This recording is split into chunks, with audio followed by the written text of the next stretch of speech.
Hello my friends and welcome back to the channel. You're watching 3WK, my name is Kirk. So I'm back on a weekly basis, I hope so.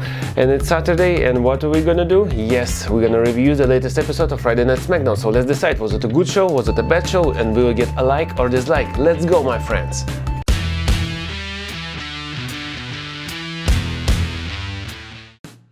And after Money in the Bank, we kind of have a fresh new start with fans back on the arenas, and with John Cena, actually be back. So he was on Money in the Bank, then he was on Raw SmackDown, so he challenged Roman Reigns for his title, and last week Roman Reigns says no.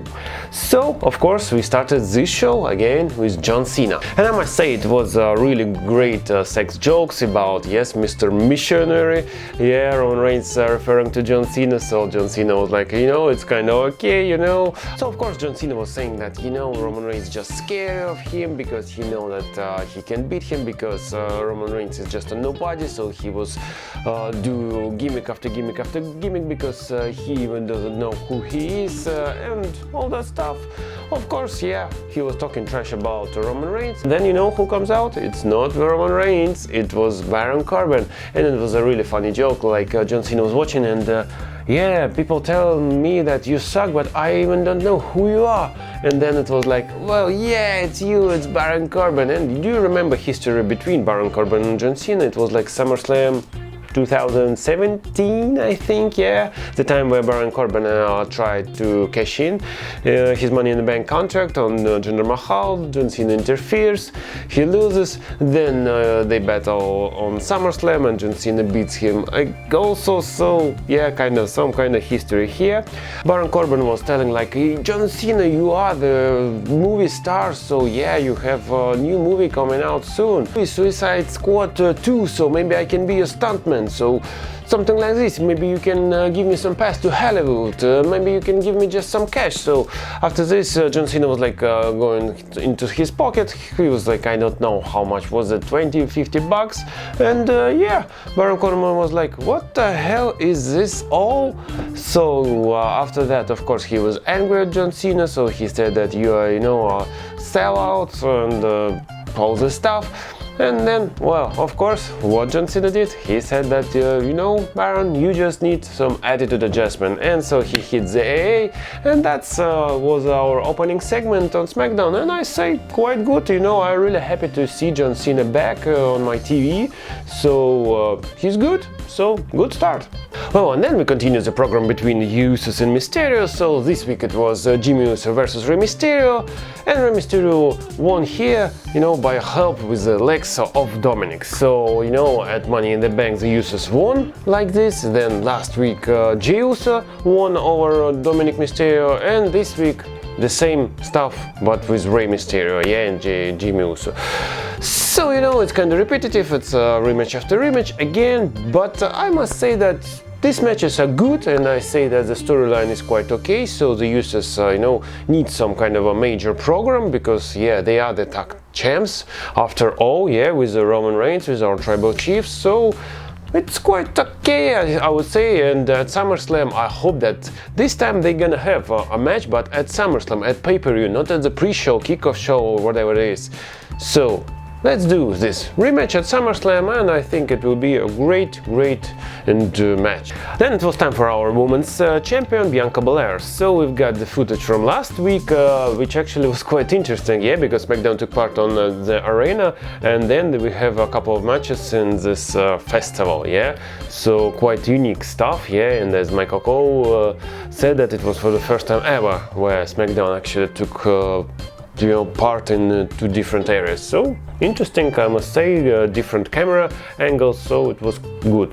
So here Bianca Belair was interviewed and was like, well, what's next, so you are the champ for the 100 days, so who's next? And then it was Carmella again, so she was like, I need a rematch again, because at this festival there was a lot of lights, so it was kind of flashy, so I couldn't concentrate and blah blah blah.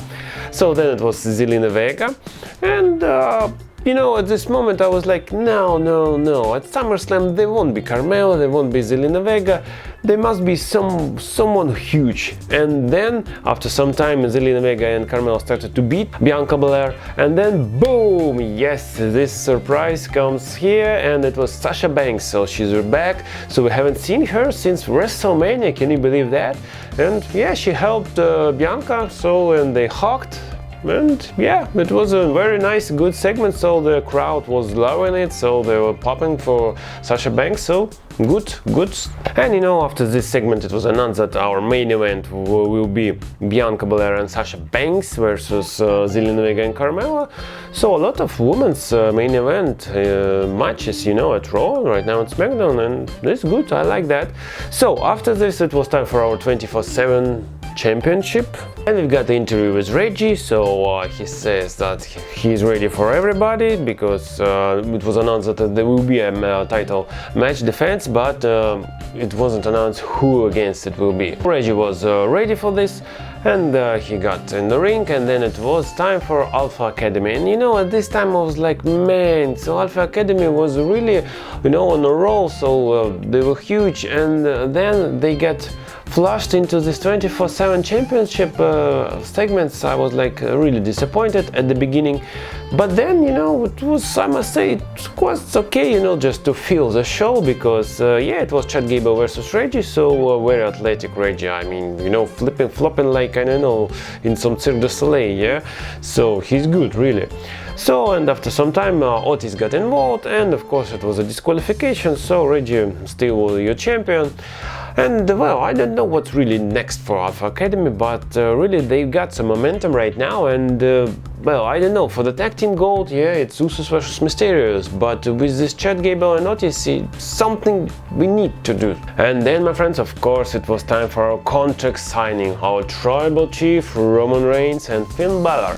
So last week Roman Reigns says no to John Cena, and Finn Balor comes out and says, well, I'm gonna challenge you, because do you remember Finn Balor was his first Universal Champion, and unfortunately he was a champion only for one day. So of course he deserves that. But well, I was like, you know, watching it, and I was like, well, no, it won't be Finn Balor, so of course it's going to be John Cena, but how? And at the end of this, it was a really simple thing. So Finn Balor and Roman Reigns got some interviews. So Roman Reigns, of course, was sitting on the on the head of the table. So I like these segments where it was like this. So of course we need to change. So yeah, Roman Reigns would be in the head of the table. So good segments. I like always when something like this happens. So Roman Reigns was talking trash about Finn Balor, so saying that, you know, John Cena doesn't respect you. So John Cena's thinking that he is better than you. So, you know, I'm gonna beat you and I'm gonna send you back to NXT. So Finn Balor wasn't afraid of this word, so and he said that, you know what, I'm gonna be more than happy and glad to be back to NXT as the Universal Champion, and I will do that. And Roman Reigns signed, of course, this contract, and then just before, yeah, Finn Balor signed it, he got attacked by Baron Corbin. So I don't know why, yeah, because what's the reason of for him to attack Finn Balor, but it doesn't matter. So he attacked Finn Balor, then comes out and yeah, he wanted you know, to sign. So maybe this was the reason, because Baron Corbin wanted to you know, got some spotlight. So of course it never happened. So John Cena comes out, kick the hell out of Baron Corbin, and then John Cena signs this contract. And my gosh, what a face expression Roman Reigns just had, you know, it was like, so he really, you know, a pure hatred was on the eyes of Roman Reigns. So I was like, god damn it, you did it, oh crap, I hate you. So Roman Reigns is absolutely amazing. I totally love this character. And yes, after that we've got a backstage segment with Paul Heyman and Adam Pearce and so on. And Paul Heyman was asking, so what the hell is this? Because on the contract it's Finn Balor, yeah, it's his name. So what is this all about with John Cena signing that? And yeah, they said, you know, like, well, you know, we have got Roman Reigns signature, we've got John Cena signature. We say, yeah, that's fine, that's good. So it will be on SummerSlam, John Cena versus Roman Reigns, and my god, I'm waiting for this match. Well, then we've got 3-on-3 match. It was really good. All the Dirty Dogs and Apollo Crews versus Big E, Shinsuke Nakamura. Yeah, and I really like how Pat McAfee is still dancing, all this stuff, you know, and it's entrance with Rick Books. And of course I forgot to mention Cesaro, yeah, so it's 3-on-3, so good match, of course. I think that for a long time I haven't seen actually the Dirty Dogs on SmackDown, so good to see them back, but well, unfortunately, you know, they just like to fill some places here.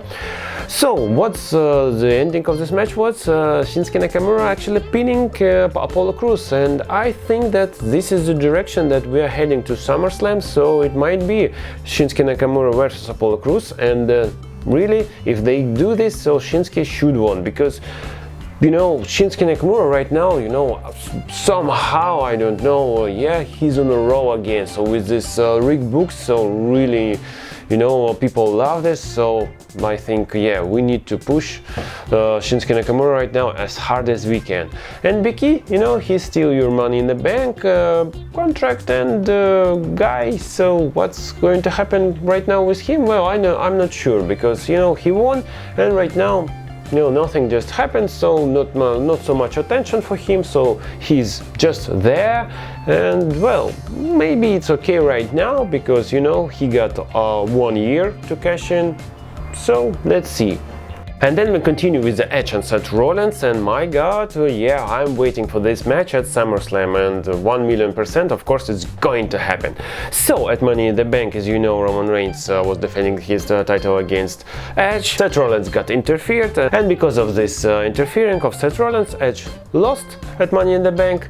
So, last week they've got some confrontations, so Edge kicked him, and this week, of course, it's a return, so we've got the entrance of Edge. But then we've got into commercial, and after the commercial we see only Seth Rollins, and then we've got this video package of what happened during the commercial, and actually during the commercial there was a lot of things that going on. So Seth Rollins attacked and brutally kicked the hell out of Edge, then he grabbed the camera, even hit him with the camera, and got some interview like, you know, I deserve to be Universal Champion, not Edge, so if I'm not going to be a champion, and Edge won't be also. So this feud continues, and yeah, we're gonna have a huge and great match at SummerSlam, and I'm 1,000,000% waiting for this. And then it was time for our main event, so Zelina, Vega and Carmella versus Bianca Belair and returning Sasha Banks. So again, the crowd loved Sasha and was really happy to see her. So Bianca Belair, you know, it's a huge powerhouse, so at some moment she grabbed Sasha and you know, pushed her up and just slammed her into Carmella and Zelina Vega. So really, you know, she is, you know, the toughest and yes, the strongest, so she deserves everything that she's having right now. Well, and of course, you understand that there will be a winner of Bianca and Sasha, and of course they won after Sasha Banks applied the bank statement. And you know, I was looking at this match and I was thinking that, well, we all know that how this is gonna end. You know, we've got not so much time to SummerSlam, so we're gonna need to pull the trigger right now, right here. And yes, it happened. So after the match, Sasha Banks backstab, you know, Bianca, and boom, and yeah, then she continues to kick the hell out of her, and yes, so no friends. Sasha Banks, you know, grabbed the title and was like, you know, that's mine. So yeah, we're gonna see this WrestleMania rematch at SummerSlam. Well, and I must say that, you know, the card of SummerSlam really huge, it's really great, so I'm so excited to see SummerSlam this year, so it's really going to be great. And this was it, so this is how the SmackDown ended, and you know, what can I say? Of course it was a great show, you know, SmackDown really continues to deliver, you know, not single SmackDown was having a dislike, you know, overall. Well, since I started to do this, and I started to do this, you know, since WrestleMania this year, so again, great show, of course it gets a like. This was it, my friends. It's a fast review of Friday Night SmackDown. If the show gets a like, so. And I hope that you like my videos, so please do hit these buttons, like, share and subscribe. What do you think about this show? Let me know in the comments down below. And my friends, I will see you very soon. Bye!